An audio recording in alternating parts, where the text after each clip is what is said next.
She survived a difficult, almost starving, childhood, the death of a child, 2 car accidents, 7 operations, 3 comas, several attacks of white fever, an attack of insanity, a suicide attempt, 2 world wars. Piaf never dared to tell the whole story of her life, and biographers are still trying to figure out what she did not tell. Edith Piaf was a sparrow that became a phoenix, as Marlene Dietrich wrote about her friend. Edith was never a beauty. As she herself said, yes, not Venus. You can't get away with it, it was in use. She often talked about what annoyed her about her figure, breasts hanging down, butt low, and buttocks cat's puss. Not the first freshness. But for a man, that's a gift. According to her half-sister Berta Simon. But something, elusive in photographs, however, clearly palpable in real life. Her looks, her voice, sweeping energy, attracted to this petite woman the best men of the time. She was never alone. Men accompanied her throughout her life,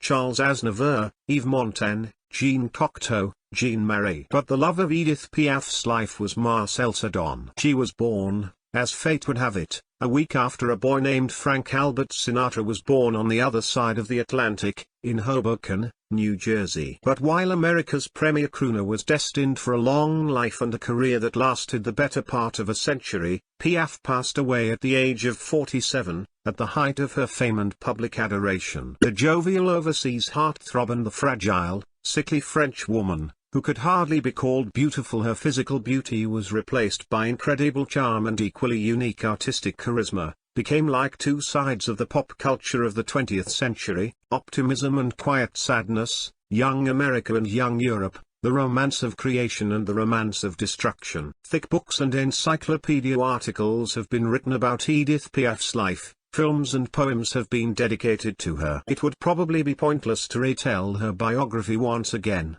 Those who want to know the dates and milestones can at least consult Wikipedia. Those who like heartwarming stories can turn to the numerous volumes about Piaf, not forgetting, of course, her own memoirs. For those who are not used to reading, we can recommend at least Claude Lelouch's old film Edith and Marcel, or the more modern Life in Pink with the inimitable Marion Cotillard. Still, it is probably necessary to remember where the life of one of the greatest singers of the century began. Edith got her name in honor of the English Sister of Mercy Edith Cavell, shot by the Germans in October 1915, at least that's what most biographers believe from the words of her heroine. Sounds plausible, the more so that Piaf's father, circus acrobat Louis Gassien, who went to volunteer at the front, specially requested a 2-day holiday to see his daughter. The mother, an actress loser named Anita Mayer, had no special feelings for the child and gave Edith to bring up her parents. The conditions were terrible. The grandmother, so that Edith did not disturb her screams, often added wine to a bottle of milk. Gassien, who had returned from the war and learnt that his wife had left both him and Edith, took the girl and took her to his mother, Leontine Desson, in the Norman town of Vernay. There the little girl was surrounded by universal love and care. Despite the somewhat peculiar profession of Madame Leontine, she kept a brothel. The residents of the institution poured out all their unspent maternal love on Edith, especially when it became clear that the girl was completely blind. The doctors, who had enough money, could not say anything definite, and the grandmother went with her granddaughter in search of a cure. Saint Teresa of Malaya in Lisieux. Whether by prayer or nature, 6-year-old Edith received her sight a few days after arriving at the monastery. Soon Edith went to school, but the schooling soon had to be abandoned. The respectable bourgeois categorically did not want their children to sit in the same class with the granddaughter of Montmartin. Most of the honorable fathers of Vernay were well aware of Leontine's nickname and her occupation on the basis, so to speak, of personal experience. Her father took her with him to Paris to perform on the streets. He showed acrobatic tricks, and she sang, just like Thibault and Swat from Muriel Escher's novel The Three Fat Men, written in the same years. However, instead of Tootie's heir, Edith met Simone Berthaud. Her probable half-sister Simone's mother was not quite sure about this, and Louis did not insist, who became her faithful companion for the rest of her life. Edith and Simone sang duets in the squares of Paris, and sometimes luck smiled and they were invited to perform in a nightclub in Montmartre. At 17, Piaf first fell in love. The fruit of a short union was a daughter, Marcel, who lived, alas, only 2 years. In 1933, the novice singer received a permanent engagement in the institution Joan Les Pins on the Square Pigalle. Soon the sisters could afford to rent their own accommodation, a room in the Hotel in the Light of the Moon on Rue André Antoine in the 18th arrondissement. However, Edith continued to sing on the streets. So she was noticed by Louis Leplan, the owner of the Cabaret Journeys on the Champs-Élysées. He gave work 20-year-old singer. He also came up with her legendary pseudonym,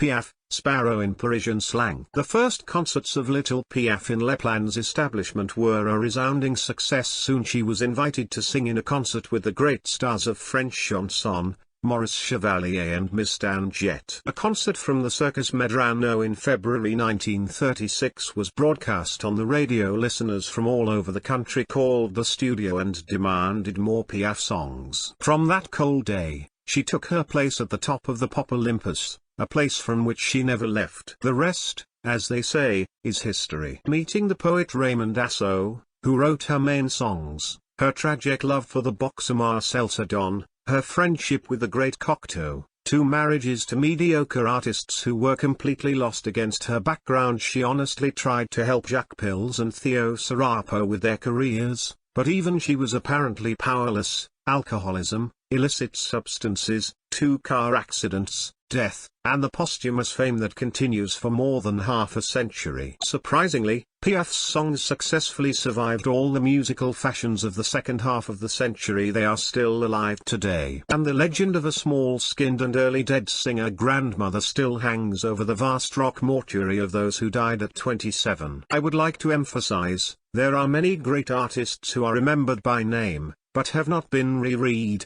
re-listened to or revisited for a long time. Piaf in this respect is similar to her peer Sinatra. Their songs continue to be listened to in the new digital reality of the 21st century. The last man and husband of the singer was Theophanes Lamoukis. The guy was 20 years younger than his beloved and had Greek roots. Edith decided to make a star out of him. She came up with Theophanes' pseudonym, Theo Sarapo, translated as I love you. But it didn't work out. The newspapers wrote that Theo was just an Alfonso. Despite the public condemnation, the couple was happy. Sarapo was with Piaf until the last days of her life and looked after her. Excessive concert activity finally undermined the singer's fragile health.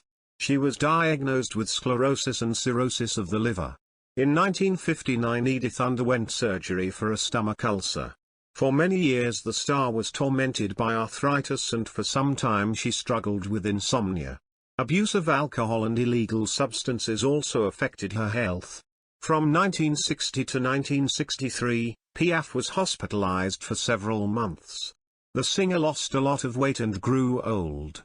In 1961, Edith was diagnosed with liver cancer. The singer actively fought her illnesses in order to perform. In 1962, she performed songs from the height of the Eiffel Tower. Edith Piaf's last performance was on the 31st of March 1963 at the Opera House in Lille. For several months, the singer fainted or regained consciousness. On the 10th of October 1963, Edith Piaf died of a ruptured aneurysm due to liver failure at her villa in Grasse. The body was transported to Paris in complete secrecy. The singer's death was reported only on the 11th of October. On that day, Piaf's friend Jean Cocteau died. According to legend, his heart could not withstand Edith's death. The church refused to honor the singer on the grounds that she had spent her life in sin. Edith was taken directly to Père Lachaise Cemetery. At the farewell to the Star of France came more than 40,000 people. The grave was drowned in flowers, everyone cried and prayed for the soul of Piaf. The funeral ceremony was held only in 2013.